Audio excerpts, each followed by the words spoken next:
hau bizi aukeratuko dut.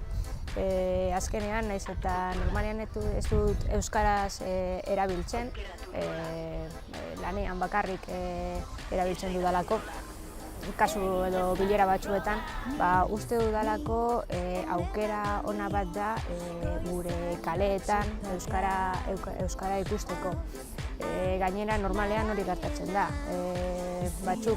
Batzuetan, momentu batean ikasten dugu euskaraz, eta gero gure bizitza jarraitzen dugu, baina hor geratzen da eta galtzen dugulako. Eta uste dut aukera hau, aukera polita bat da, euskara gure bizitzan edo arlo guztietan ikusteko.